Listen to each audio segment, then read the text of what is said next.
Заур, скажи, пожалуйста, почему ты решил вызвать Вале на эти дебаты? Я считаю вообще в принципе, что подобные форматы, они нужны. Если так получилось, что мы вот сейчас будем первыми, то это очень здорово. А если говорить о том, почему вот сейчас именно, ну это началось все с того, как стало известно о плакате или баннере Мохаммеду или Магомету Томаеву, который был установлен здесь в городе. Я высказал свое мнение, Вале с ним не согласился, я решил, ну давайте поговорим уже об этом очно.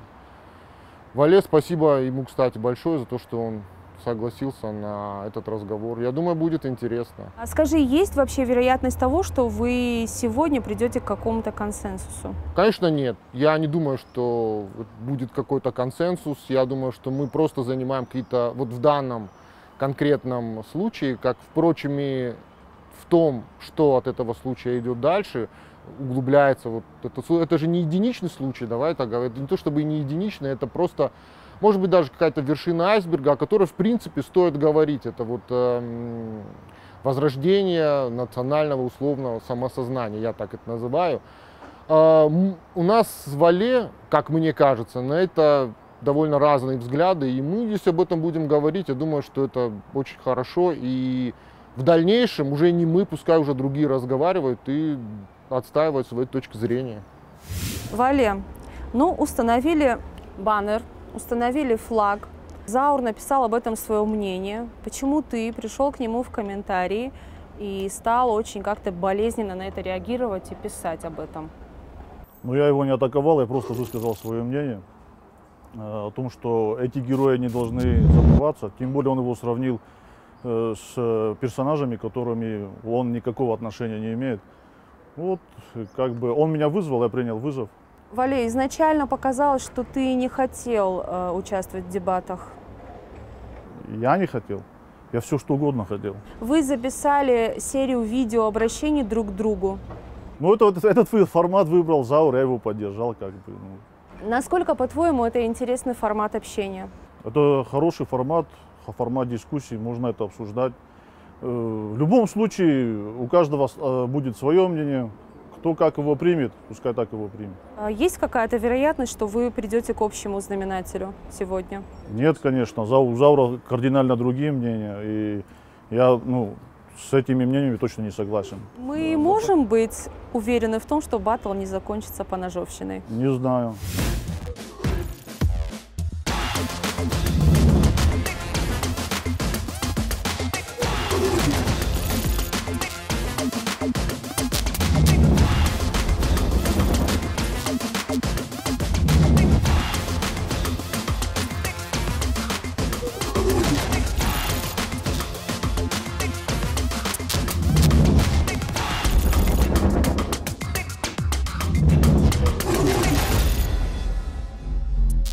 Я приветствую аудиторию Крыльев ТВ. Меня зовут Лаура Хадарцева, и мы запускаем новый проект «Дебаттл». Если вам есть что сказать, и вы можете отстаивать свою субъективную точку зрения, то вы можете стать участником дебаттла. Мы совместили формат классических дебатов и баттла. Естественно, все это будет проходить с живыми зрителями, судьями и секундантами, но в условиях пандемии мы не можем собираться больше 3. Первый выпуск посвящен идеологии, историческим личностям, но с этим тоже можно поспорить. Сегодня лицом к лицу встречаются Заур Фарниев, профессиональный журналист, корреспондент издательского дома «Коммерсант», и Валерий Газаев, общественник, лидер общественной организации «НФШ». А поводом встречи послужила установка баннера с изображением Мохаммеда Томаева. В нашем дебате 3 раунда. В первом каждый из вас может аргументированно рассказать о своей точке зрения. На это вам дается до 5 минут. Второй раунд. Я задаю вам несколько вопросов. И третий раунд. У вас есть возможность задать друг другу 3 вопроса. Начинает Заур, так как инициатором встречи стал именно он. Изначально я уже поблагодарил Вале Газаева за то, что он согласился принять участие в этой дискуссии. Я думаю, она будет интересной, но приветственное слово, назовем его так, я, честно говоря... Ты решил зачитать, короче. Да, не то чтобы зачитать, но какие-то пару тезисов я для себя отметил. Давайте про баннер начнем, с которого, собственно, все началось. Я скажу, что я не против баннеров с историческими личностями. Более того, считаю, что знать свою историю нужно, и если ты знаешь свою историю, то это хорошо. Но я против другого. Того, что, по моему мнению, стоит за происходящим сейчас, когда достаются из забытия и небытия исторические персонажи и начинает формироваться новая мифология старых историй. Считаю это катастрофичным для осетин как народа, хотя меня после таких слов обязательно обвинят в антиосетинскости, как это, впрочем, не раз уже происходило. Итак, почему это плохо? Историческим личностям место в книгах по истории. Очень немногие из них способны положительно влиять на происходящее сейчас, и тем более формировать мировоззрение. Надо понимать, что мы, говоря о том же Тамаеве или Чермене, или неважно о ком, не говорим о реальных людях, мы говорим о людях, которых мы хотим видеть и которых выбрали на роль примера для самих себя. Вот так можно сказать практически о любом историческом персонаже, который со временем перестает быть человеком и становится либо иконой, либо дьяволом. Полутонов не остается. В конечном итоге это приводит к выхолащиванию истории, и отступником объявляется любой, кто посмеет усомниться в святости, возведенной на пьедестал личности. О ней уже нельзя спорить, нельзя сомневаться в правильной трактовке ее действий, а в конечном итоге такой сомневающийся объявляется предателем нации. Выхолащивание истории еще никого до добра не доводило. Мы очень любим смеяться над представителями некоторых национальностей, не будем сейчас о них говорить, которые, ничтоже сумняшися, заявляют о поголовных генералах или отсутствии пехотинцев, и не замечаем, что сами уже несколько лет пытаемся встать на эту скользкую дорожку. Только нам самим это смешным не кажется. Напротив, нам кажется, что мы таким образом возрождаем национальное сознание. Как я уже сказал, такое положение приведет к появлению среди нас национальных предателей, которые будут объявлены изгоями, ну или чисто по-астински им объявят ода. Национализм, а за ним и нацизм, появляется там, где умирает образование, где сложная экономическая обстановка и где нужно хоть чем-то законопатить отсутствие социальных лифтов, которых, по сути, в данном случае, в нашем случае, и вести-то не к чему, нет никаких вершин. Для этого самое простое — вывести формулу об избранности каждого индивида только по признаку принадлежности его к определенной нации, к нашей нации. Если у этого индивида нет критического мышления, а если нет нормального образования, то нет и критического мышления, сделать это не составит никакого труда. И очень просто будет заставить гордящихся своей национальностью людей осуждать тех, кто хоть на пару миллиметров не будет согласен с официальной повесткой. К сожалению, такое мы сейчас наблюдаем по всей стране, где ловят шпионов, где кругом враги, где нельзя общаться с иностранцами. При этом формирующие эту повестку прекрасно имеют счета и жилплощадь за границей и поднимают на патриотизме все новые и новые миллионы. Вы хотите того же для отдельно взятой Осетии? Я нет. Поэтому выступаю категорически за серьезное изучение истории Осетии в школах, где непредвзято будут рассказывать обо всех героических, трагических и, да, позорных событиях нашей земли, но при этом категорически против того, чтобы выстраивать новую мифологию, привлекая для этого исторических персонажей и лепя из них рыцарей без страха и упрека, убивая реального человека. Подводя итог, я ничего не имею против баннера, не против собственного Тамаева. Я против лакировки истории, которую подгоняет под современные нужды, забывая о том, что сила нации не в том, что она смотрит в прошлое, а в том, как она стремится в будущее. В том, что я наблюдаю сейчас, нет стремления в будущее, есть лишь желание быть как предки, словно их жизнь в тех условиях — это истина в последней инстанции. Многие из ура-патриотов искренне недоумевают, почему я называю происходящее в Осетии не национализмом, а нацизмом. Так вот, есть одно слово, которое идеально объясняет разницу между национализмом и нацизмом. Это слово агрессия.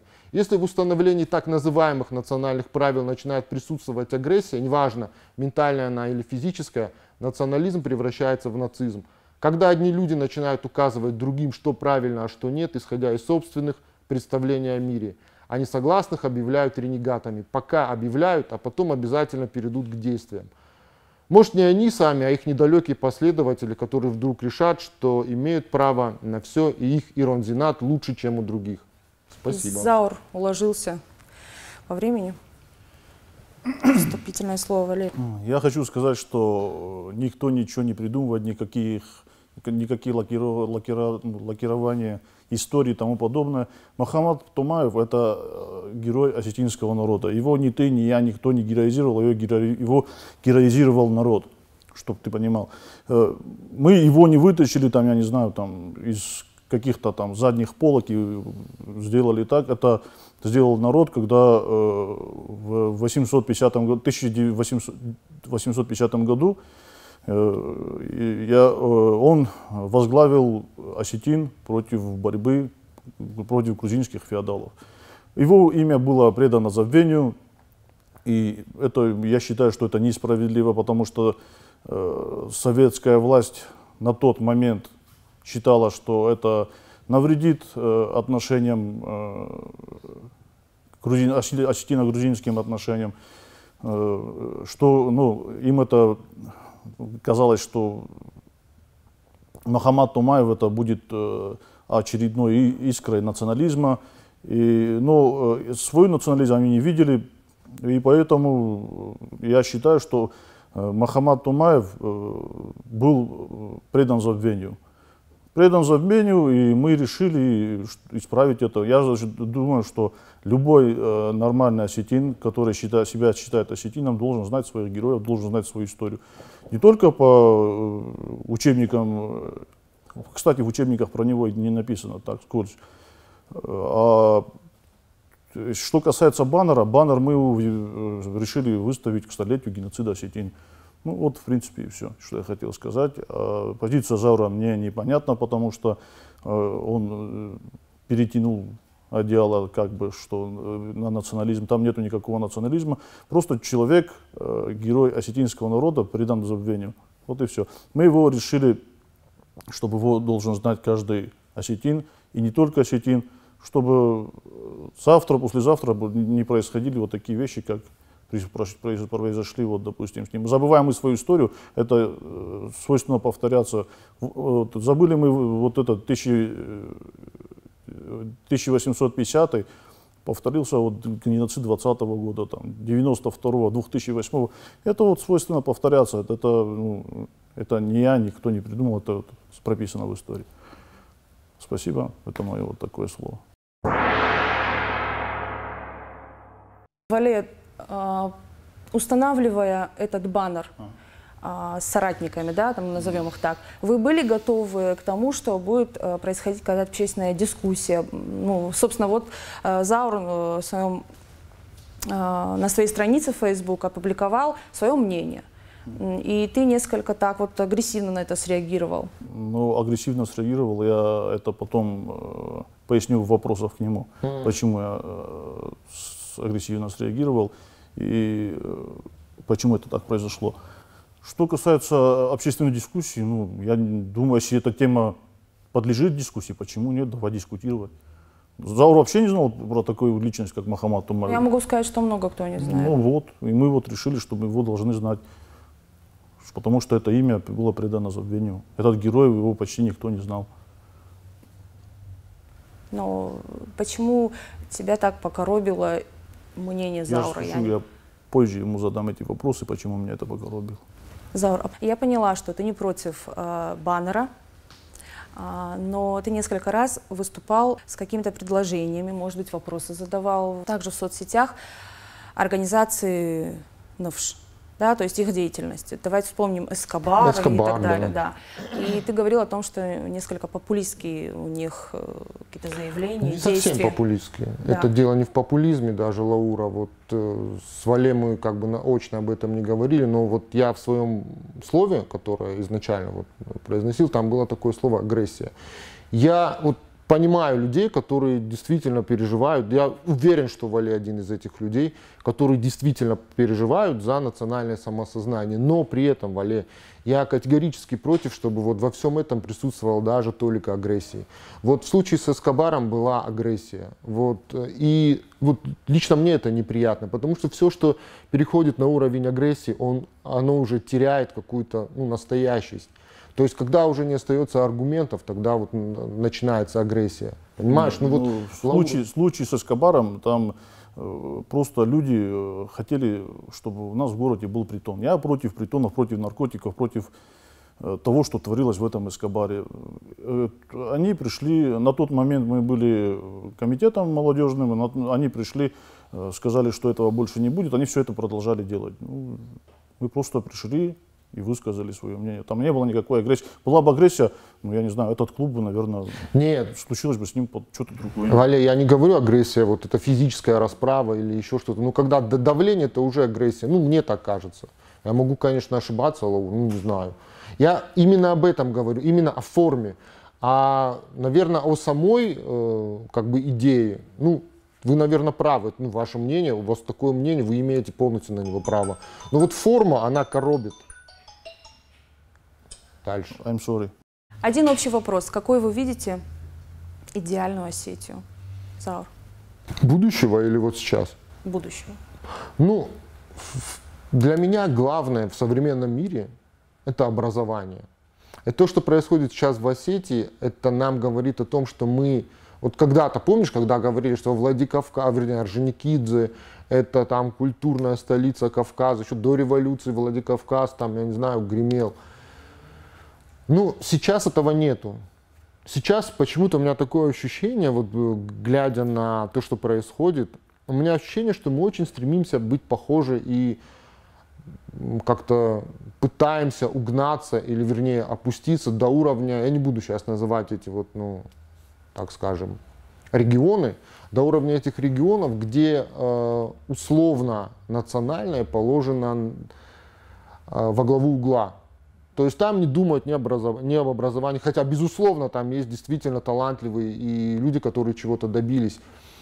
И я не хочу, чтобы у нас было то же самое. Я хочу, чтобы у нас во главу угла ставилось образование, чтобы эрудированность людей наших, она позволяла выходить в дальнейшем на новые уровни. Но то, что происходит сейчас, да, я миллион раз об этом говорил, но я готов сказать это еще раз. Да? Глядя на то, что сейчас наверху, то есть такой пример, когда как бы сама власть говорит о том, ну, ребята, вы знаете, ну, не нужно быть образованным для того, чтобы у тебя были деньги, для того, чтобы у тебя была власть. Ну, как бы глядя на это, ну, местные люди, они, молодые люди, они начинают думать, что образование не нужно. Абсолютно не нужно. Плюс, опять же, это мое мнение, 90-е годы, они настолько подкосили Северную Осетию, именно Северную Осетию, я не говорю сейчас, как бы в других регионах были другие проблемы, у нас была водка. И вот начиная с 90-х, сейчас даже молодые люди, которые не застали того времени, они уверены в том, что заработать деньги можно быстро, буквально за неделю. Ну, мне кажется, что это проблема. Вот так. Нет, ну, безусловно, образование это нужно, это важно, не то, что нужно. Без образования, ну, у нас нация славилась всегда, что у нас были образованные люди, я тоже не буду там ссылаться на другие регионы и все тому подобное, но к этому наша нация еще была высоконравственной. Это, во-первых. Во-вторых, у нас были свои обычаи и традиции, которые худо-бедно соблюдались. Сейчас их вообще, ну, это все вымывается. То есть, ну, нету так называемого всарма, допустим, да, ну, когда старший делает замечание, ему там обратно летит, там, все остальное. Это, ну, это далеко не наше. У нас не должно быть вот таких, как Эскобар, я не знаю. У нас должна нация быть показательная. То есть не так, я вот так хочу, я вот так живу, это моя жизнь. Да ради бога, ты живи, но живи в своей квартире. Ну, чтобы вот это, знаешь, вот ты под окном открываешь окно, там, бутылку туда кидаешь, тебе кто-то говорит это все, и ты говоришь, это моя жизнь. Ну, так же не бывает. Мы же раньше так не жили. Вот как Заур говорит, образование. Образование это да, но прежде чем образование это хорошо, но нация еще должна быть высоконравственной. Вот и все. И что для этого нужно? Национальное самосознание? Конечно. Или... Наши отцы и матери, если бы не были подпитаны национальным самосознанием, они бы нам не дали вот это воспитание, которое, вот, допустим, у нас у всех есть. Кому нам? Ну, Среди нас есть люди, которые могут пойти в тот же Эскобар, да? Ну, пошли бы. Они же тоже часть нашего Ну, значит, их общества. недовоспитали, значит, для них это нормально. Если для тебя нормально, что у тебя рядом сидит обколотый или пьяный молодой человек матом, и ты в этом заведении находишься, около тебя полуголые девицы, которых продают там, я не знаю, то я не знаю, ну, я считаю, что это лютой дичью. Этого в республике у нас не должно быть, как и наркотиков и всего остального. В этом проекте роль модератора сведена к минимуму. Мне бы хотелось, чтобы вы дебатировали между собой. Поэтому мы перейдем к вопросам друг к другу. Начинаю, Заур. Поле, только что ты сказал, в принципе, правильные слова о том, что у Остин есть традиции, которые стоит соблюдать. Просто потому, что по принципу того, что отношение к этносу. Но у меня вот такой вопрос. А кто, собственно, вот, допустим, человек ошибся. Кто определяет, что правильно, а что нет? Ну, может быть, это какой-то тархон, или это может быть... Я не знаю, что это. Ну, мне сложно это понять. Тархон мы же не... Ну, условно 200 я сказал. лет назад. Не? Ну, у нас, во-первых, я еще раз повторю, у нас ГДАУ — это идеология, которая заточена на культуре. То есть без института общественного порицания у нас не может быть. У нас оно было всегда. То есть худинак, то есть когда раньше высмеивали это, мы не можем отказаться от, допустим, разделить общество, и он плохой, он хороший. Но без общественного порицания у нас быть не может. Ну, то есть ты имеешь в виду, что вот те самые правила, которые существовали, лет 200 назад, они актуальны до сих пор? Почему нет? Ты видел себя сейчас? Конечно. Ну, посмотри на себя. И что? А ты без рукавки. Ну и что? А тогда нельзя было без рукавки? 200 лет назад? Ну, потому что ее не было. Мазерати же сейчас тоже не было. Ну, жарко было, могли руки отрезать, но это худина. Ты сейчас это... вот видишь, я же тебе говорю, что... Культура, она тем и хороша, что она меняется со временем. Ну вот именно, что она меняется, но без общественного порицания это невозможно, понимаешь? Если ты сегодня грубишь старшему... Не, ну как? 200 лет назад же не вариант это было. Правильно, а сейчас грубить старшему это только у Остин неправильно. Причем тут только у осетин? Ну а как тогда? У нас что раньше так делали? Что? У нас раньше из-за этого что делали? Ну это было серьезные проблемы у человека возникали. Ну вот, и сейчас тоже серьезные проблемы возникают. Не, ну вот извини, если при мне кто-нибудь нахамит старшему, то меня как бы... Что? Ты промолчишь? Нет, конечно. И ты никто не промолчит из нормальных людей. Почему? Ну, многие это пропускают. Раньше детей воспитывали по-другому. Раньше, если ты ребенок, и сосед твой видел, что ты что-то там не то делаешь, там куришь, условно говоря, или там воруешь, то он тебя брал за ухо, давал тебе подзатыльник, приводил к твоим родителям, и твои родители ему говорили спасибо за это. Да. А сейчас ты это сделаешь, тебя просто засудят. Ну, что не ты везде. тронул? Ты понимаешь, не везде. В общей массе. Ну, в общей массе, да. Я не сталкивался с таким, честно тебе скажу, я не видел Сейчас уже этого нету, понимаешь? Я тебе не говорю, что мы глобально должны уйти в 200 лет назад. Ну а как тогда? Я хочу понять это. Я Кучиеву тоже задавал этот вопрос, он мне ответил, что это должно быть на каком-то уровне чувств. Чувств чего? Вот ты же осетин, значит, ты должен это чувствовать. Ну это же нет. Нет, ну я тебе еще там раз... очень много всего было. Нельзя было касаться там женщины, да, это кровная месть объявлялась там еще. Ну, то есть, даже да, он меняется. Он менялся даже из года в год, тогда даже. Это безусловно, он меняется. Но значит, должны остаться какие-то постулаты незыблемые. Конечно. И какие они? В шарм. Ну, что такое в шарм? Ну, допустим, заходит пожилая женщина, ты должен уступить место в транспорте. Вот элементарно, просто самое элементарное. То, что тебя учили твои родители. А еще что? И вот все вот это, что было 50, 100, 150 лет назад. Я тебе не говорю, что без рукавки, там, я не знаю, пересесть там на арбу или уйти в горы там, и пасти коз, понимаешь? Вообще. Ну, Ты меня в смысле вытягиваешь? не, я хочу все-таки выяснить, что еще помимо уважения к старшим. Помимо это очень много. Тут, ну, вот просто вот возьми, вот, выйди на улицу, и ты увидишь это все. От поведения до элементарно хотя бы... Хорошо, давай так Вам говорить. хочет услышать конкретные примеры.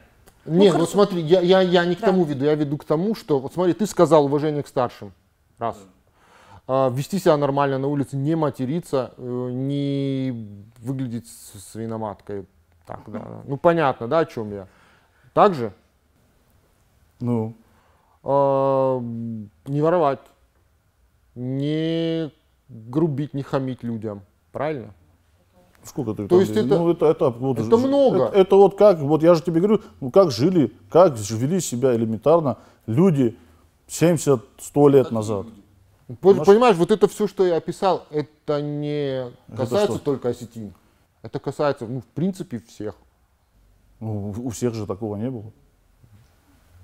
Ну, как не было. Было. Ну, я не знаю, вот, я, допустим, не видел, что у всех такие вот, ну, как у осетин, были такие традиции, обычаи. Ну, я вот хочу это выяснить, что значит Ахдау. Ты в смысле уперся сейчас на Ахдау, я тебе объясняю. Культура, Ахдау это культура. Ага. Наша культура. Осетинская культура. Да. Вот. Ну, хорошо, ладно, все. Давай твои вопросы. Почему ты решил сравнить Емельяна Пугачева с Мохаммадом Томаевым? Ты мой пост взял? Ну да, мы же Ага, из да, твоего поста начали. давай, я тебе отвечу. Емельян Пугачев возглавлял восстание.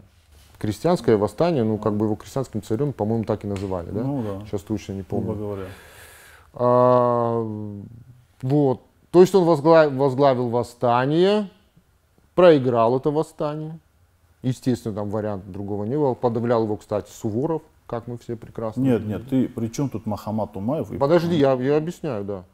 Он проиграл это восстание, его взяли и четвертовали. Ну, как мне потом пояснил Алик Пухаев, по-моему, это был, да, то, что его четвертовали уже, ну, мертвым. То есть это было такое лайт четвертование. Вот. А Мохаммада Томаева, при том, что он возглавил восстание, тоже крестьянское, ну так получается, да. Сейчас мы не будем говорить, да, о том, что было до этого. Ну, как Не, бы... почему это не будем? Будем мы говорить за это. Хорошо. Ты его сравнил, ну, Смотри. грубо говоря, с террористом. Я договорю. Ну, договорю. Правильно? Я же тебя правильно понимаю? Для российской власти все были террористами, Как люди, это которые для российской возглавляли власти? восстание. Он возглавил восстание, подрывал крепости, правильно? Ну да. Занимал Вешал территорию, людей. вешал, резал, насиловал. Ну, этого я не знаю. Ну, я знаю, почитаешь до него потом. В общем, ну, то есть оба, и тот, и другой, по факту, возглавляли восстание. И одного четвертовали, а другого отправили в ссылку. Еще раз, Раул, ты меня не слышишь. Человек резал, захватывал территорию, насиловал. Мохаммад Томаев этого не делал. Не захватывал ни территорию, не резал. А ты его сравнил с человеком, которого на сегодняшний момент назвали бы террористом. Ну и Томаева бы назвали террористом. Как? Легко. Томаев ничего не захватывал. Ничего и не надо захватывать. Ну, к Томаеву пришли.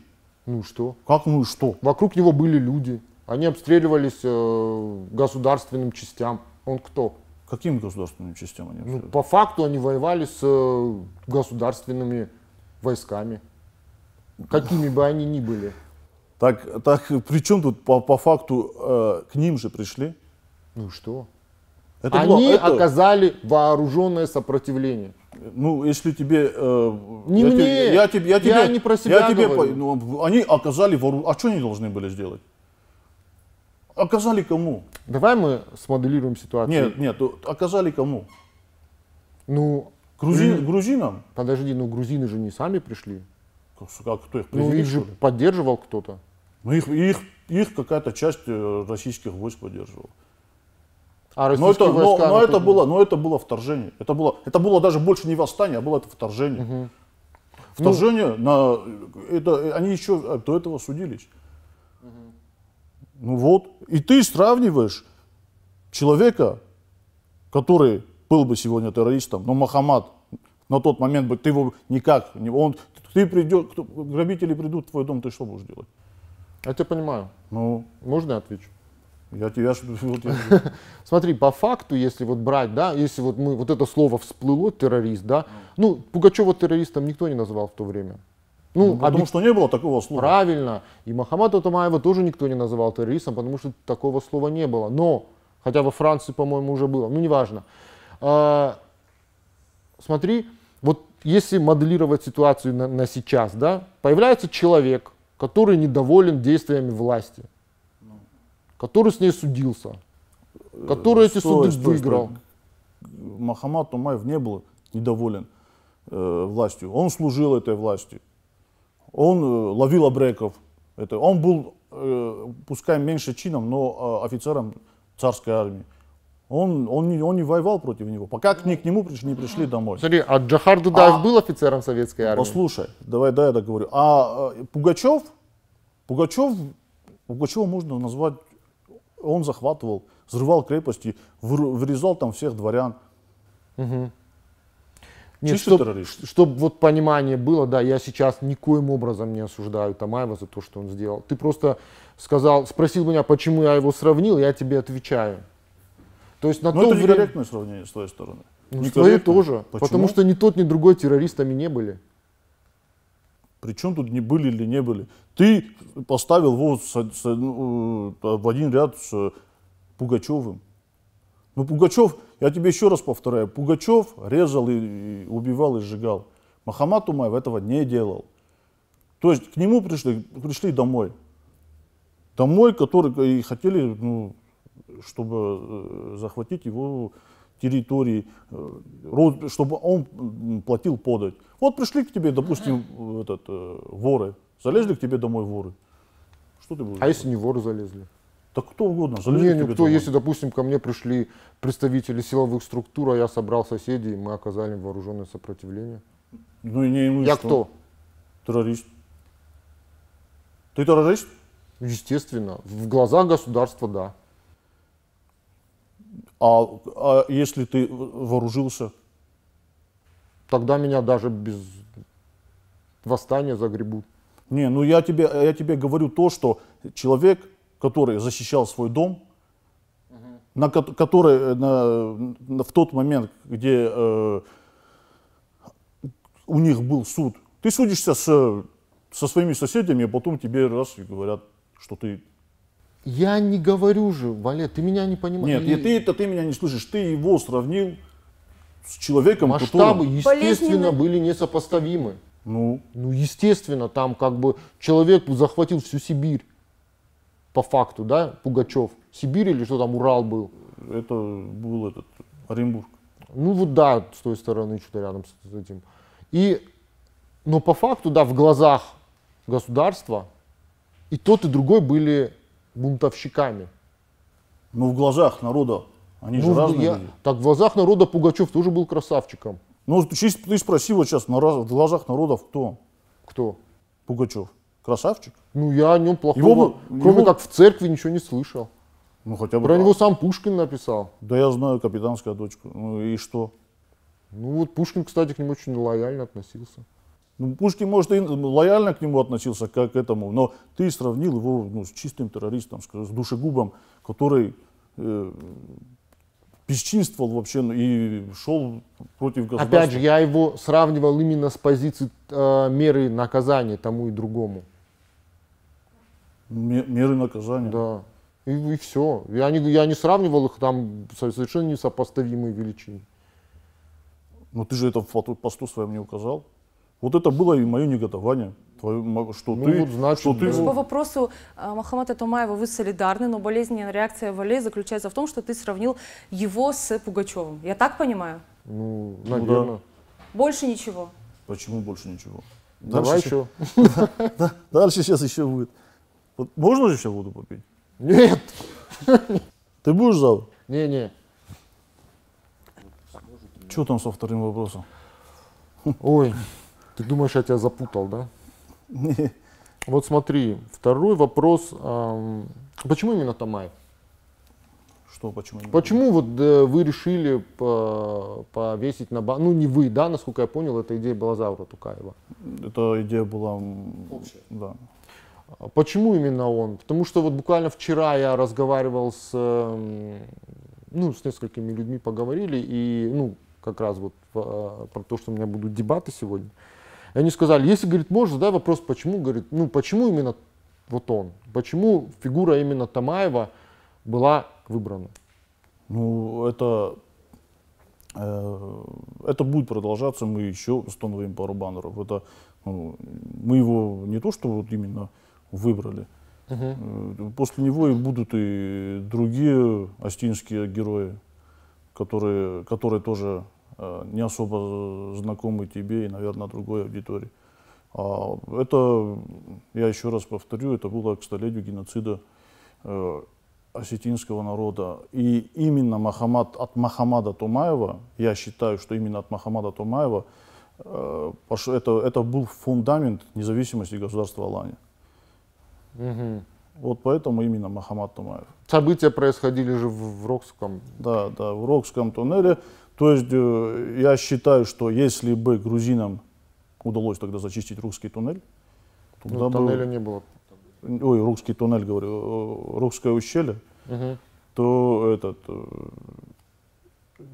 такого, которое мы еще признано Россией некоторыми, такой государственности у нас бы сейчас не было.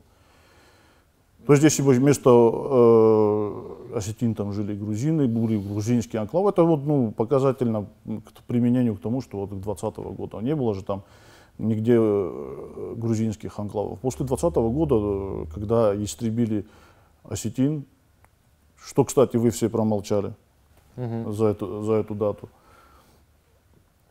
когда истребили осетин, то там уже... Подожди, кто промолчал? А что ты написал про... Что-то пост был? Геноцид. Пост, который ты говоришь, что типа я знать-то не знал, а так-то, так-то да. Да, это многие не знали. Это беда, вот ты понимаешь, это беда, что люди не знают. Это же тоже пробел в образовании. Это же тоже пробел в образовании. А кто говорит, что образование это плохо? Нет, я к тому, что, наверное, это тоже элементы образования. Повесить баннер с информацией. Да? Повесить баннер с информацией? Да, о том или ином историческом герое. Мы же все знаем, что 9 мая это День Победы. А если у нас, у осетин, мы уже пост записывали вот у вас, поэтому у нас у осетин такое самосознание, что после Тамерлана это самый большой геноцид, и он замалчивается. Я не знаю тогда, о какой культуре, я не знаю, нравственности мы еще должны говорить, что если мы вот такие даты должны замыливать и забывать. Это же в первую очередь не культура и нравственность, а образование. Да я же говорю, что образование нужно и надо.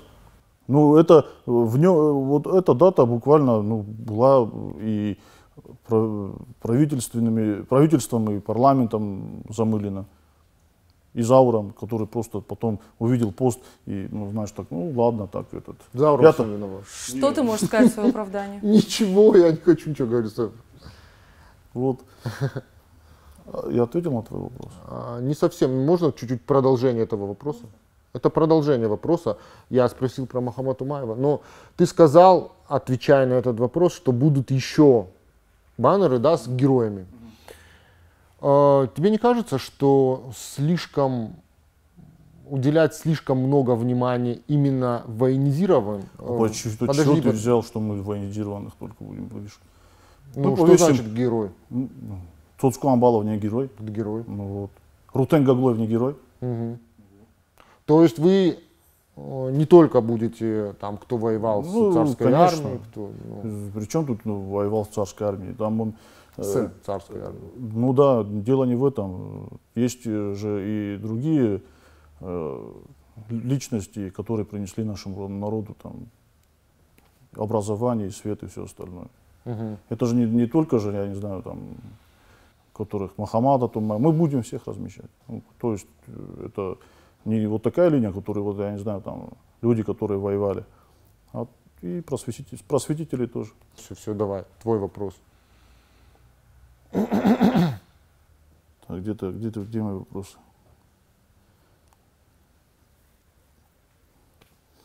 Заур, почему ты с таким предубеждением относишься к астинским национальным героям до советской эпохи? Смотри, у меня нет никакого предубеждения к... Вообще понятие герой для меня, оно очень размытое, безотносительно там Астин или нет. Просто, понимаешь, героями, как я уже вот в своем слове сказал, предварительном, да, героями люди становятся даже не при жизни, а после смерти уже, да, когда их начинают наделять какими-то суперспособностями. Вот помнишь, фильм даже был «Храброе сердце», один из моих любимых, да, ты же, наверное, смотрел его. Там есть, когда вот эти крестьяне, они встречают, они приходят к Джону Уоллесу и смотрят на Уильяму, да, и смотрят на него и говорят: нет, ты не Уоллес. Он говорит: почему? Он говорит: не, ну вот ты, Джон Уоллес выше, да, Уильям. он тогда, неважно, почему Джон, не знаю. И тогда он им отвечает: да, действительно, если бы я был на самом деле Уоллесом, я бы, говорит, просто, говорит, молнией своей задницы испепелил бы все английские войска. Понимаешь, о чем? То есть люди начинают придавать персонажам, которые были в реальности, какие-то сверхспособности. Я не знаю, зачем это делается, но мне уже просто по факту того, что это происходит, это не нравится. Сам по себе тот же Мохаммад Томаев, тот же, ну, кто, я сейчас вот навскидку не вспомню. Там Учи астинскую историю, Заур. есть.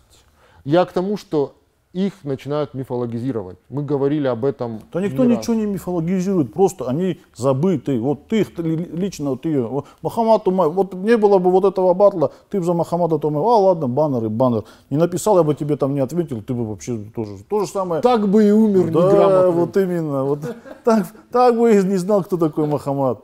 И вот мы с тобой не поговорили, вот, ты бы тоже, Нет, 20 июня, я 11, действительно там, знаю 5000 осетин тоже так себе история, знаешь, так, ну ладно. Ну, по факту, все по факту, Заур. На чем я остановился? Не знаю. На том, что я против мифологизации вообще исторических персонажей, исторических личностей. И дело не в том, что я против, как ты сказал, досоветских героев. Дело не в том, что я против них. Дело в том, что я против той окраски, которая им придается именно сейчас. Да никакой окраски им не Можно придается. я договорю?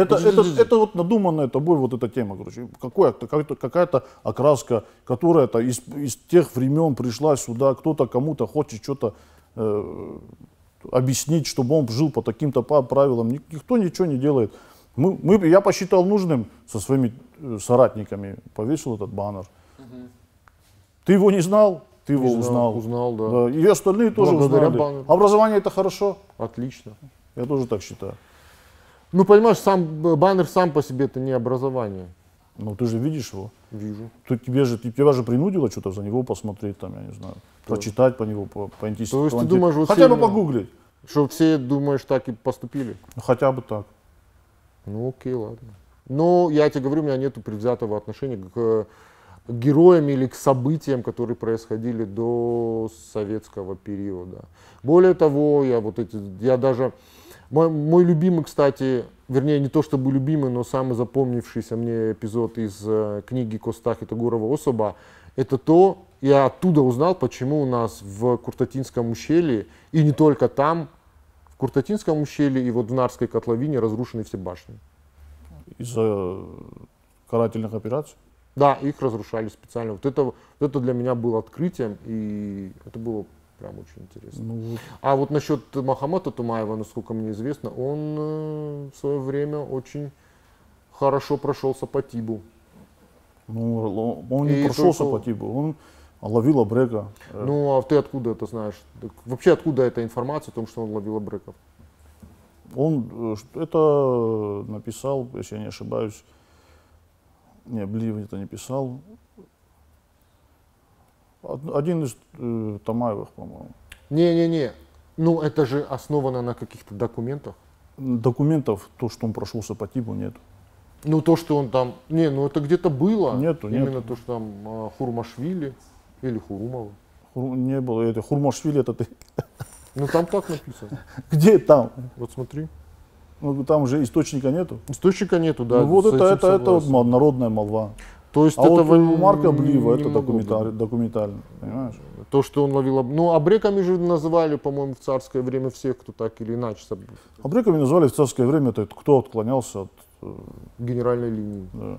Ну, то есть не все абреки были, так скажем, по-астински аборджита, да, ну, негативная окраска. Ну, допустим, на юге абреки были, ну, я с тобой согласен, да, не все были аборджиты. Не все, ну, как бы их эта жизнь вынуждала идти в аборджита, грубо говоря. И если, ну, ты же понимаешь, что тогда была кровная месть, и Ну, естественно. прийти и забрать у кого-то что-то и остаться без наказания, это, ну, не было, не вариант был, короче. То же самое, вот, и поэтому вот, минимально было вот этих аборджитов. Ну да, но при этом... Потому что человек знал, что если он что-то такое сделает, с него будет, ну, не с его рода, род его будет отвечать за это, не лично он. Ну, как вот сегодня там поймали человека, осудили, и он сидит за свое содеянное. А так целая фамилия, целый род это за это отвечал. Не, ну это понятно. Я говорю к тому, что именно звание, вернее, назвали абреками же не все, кто действительно был абреком. Ну, то есть мы сейчас тоже не можем быть уверены, что тех самых Хурумовы были абреками, они просто как-то вот возмутились. Вот это откуда у тебя? Ну это же... Во-первых, каких Хурумов? Я первый раз слышу о Хурумовых. Тамаев за усмирение разбойника Кибила Казишвили и представление его лично князю-наместнику Кавказскому, а чин прапорщика пожалован за взятие селения Тиб и истребление разбойников Хурумашвили. Истребление разбойника? Разбойников. Ну, это вот так себе источник. Вот это документально его нету нигде. Меня все-таки больше интересует... вот ты сказал, что вы будете размещать баннеры героев. Я об этом уже, в принципе, спросил. И... Подожди, он второй вопрос задает? Подожди, я же ответил на твой вопрос. Нет. Ты только что Я задал задал. вопрос, Да, все. Все по-честному. Да, давай. Волшебника Сулеймана. В общем, меня больше всего интересует во всей этой истории, наверное, ты чуть сказал о том, что вы собираетесь еще туда, ну, на баннеры. В этом я даже, может быть, вас поддержу, скорее всего, поддержу. Если на этих баннерах будут не просто вот военизированные, так скажем, герои, а именно просветители, да? Такие, которые в Ардоне женскую гимназию основывали. Вот для меня, мне кажется, что все-таки это важнее. Я вот этот вопрос тебе хотел сказать. Что важнее? Военные какие-то герои или просветители? Нельзя выводить или вычленивать кого-то с нации. Важнее и то, и то. Понимаешь? Он воевал, а он просвещал. Понимаешь? То есть неважно. Конечно. Это же, ну, ты из своей нации выделишь, типа, он из Суплива, а, допустим, там, это, Секугадева, как их разделить? Ну в чем? Ну, это, Смотри, это представители нашей нации, это цвет нашей нации. То есть, ну, он воевал, ну да, он воевал. Он воевал за свой народ, воевал за свой народ. Она просвещал. И еще такой вопрос у меня, наверное, тоже он касается того, о чем я спросил. Какая-то информация была около, может, 2 недель назад, может, 3, да, о том, что в школах, в сельских школах будет введен такой урок в домоводстве, где они будут учить детей плести или ткать войлок, ну, как вот наши предки делали.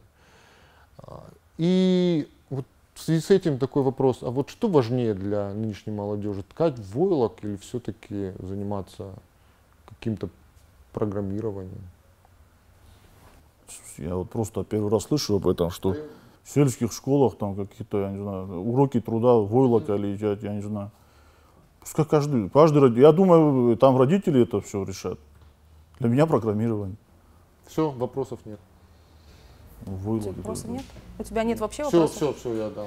Но если у вас, у кого-то остались вопросы важные, Заур, кого ты считаешь достойным увековечения из национальных героев, ну, тоже в советскую эпоху пропуская? Давай я скажу так, как я уже сказал. Я считаю, что все люди, которые имели отношение к Северной Осетии, которые... Почему к Северной Осетии? Почему Блядь. ты все вот эти делишь? Северная, южная, восточная, В смысле? северная. А те люди, которые... Устоявшиеся. Не. А те люди, которые были отношения к Южной Осетии, они не осетины? Вот ты вот зацепился, блин. Почему на зацепился? Я механической сказал, ошибке, а? Ты сказал, я вот к Северной Осетии. Значит, то есть у нас только Северная Осетия. Вот поэтому ты не знаешь о геноциде, потому что это было на юге. Я И не ты, знаю и геноциде. ты делишь То Осетию на есть ты Северную уверен, и что я не знал о геноциде? Я не знал, откуда завелось селение Нагир? До того, как Алик почему-то- Пухаев опубликовал пост? Ну почему-то до того, а после ты просто написал пост сожаления, что вот, Ну, я дату не знал, прошу давай, честно. понять и простить. короче. Честно, я дату не знал. Ну, Ну, вот конечно, видишь. я историю знаю. Потому то, что ты происходит. делишь Осетию на северную и южную. А если бы ты сказал не Северную Осетию, а просто Осетию, почему? Я же не говорю, Вот он до мелочи докопал, молодец. не почему до мелочи, не почему до мелочи. До механической ошибки. Из-за таких, как ты, люди делят Осетию на южную и северную, понимаешь? Мы нашли виноватого. Ну ты сам сейчас так Хорошо, сказал. извини. У тебя поста не было на геноцид. За Махамада Тамаева, ладно, я уже молчу. Ладно. Вопрос какой был? Кто достоин увековечения? Да. Я сказал, что в книге по истории увековечения достойны все. Но насчет памятников я сомневаюсь. Я не думаю вообще в принципе, что памятники нужны. Ну, для меня это не важно. Ну вот честно. Ну, для тебя нет, а для народа, я думаю, Ну если для народа важно, то да. Я думаю, как ты думаешь, памятник Пускай делают. геноциду осетинского народа нужен? где? Здесь. Везде, в принципе, да? Да. Что значит памятник? Зачем нужен памятник вообще, если... Пускай это будет, как сегодня правильно кто-то написал, тебе- это нужно, но это должен быть не памятник. А что Это должен быть мемориал, где все вот я расписано. образно Не, говорю, ну это говорю, разные памятник, вещи. Вот ты понимаешь? же докопался до Северной, это разные вещи. Ну, да это не разное, это одно и то же. Просто это будет, как я Нет. имел в виду... Это мемори- памятник, это скульптура, вот которая... Да хотя бы здесь скульптуру, чтобы... Да здесь даже скульптуру не дают. Зачем нужна скульптура? Да хотя бы, я говорю. Не надо хотя бы. Если мемориал дадут, Вот мемориал, понимаешь, это будет вот вообще этим шикарно. хотя бы, вот, ну не надо. Если делать, то делать. Я тебе говорю, она нужна, я тебя спрашиваю. Увековечение памяти, Да. давай скажем так, Да, увековечение естественно, памяти. это нужно. Ну, Ну, как бы да. Ты думал, что я тебе что-то другое отвечу? я не знаю, ты же не написал 20 числа И ничего.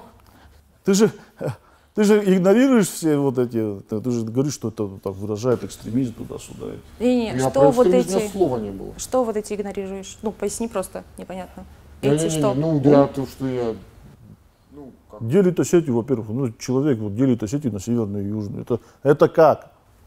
Южная Осетия это вообще государство. И что?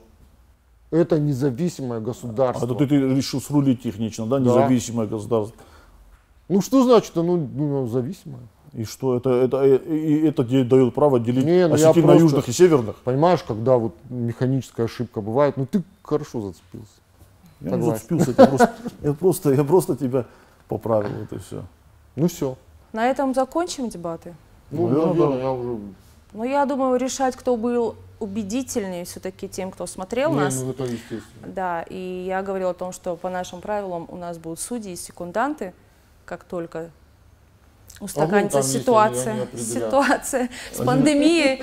И, да, и у нас будут зрители, которые тоже могут говорить свое мнение.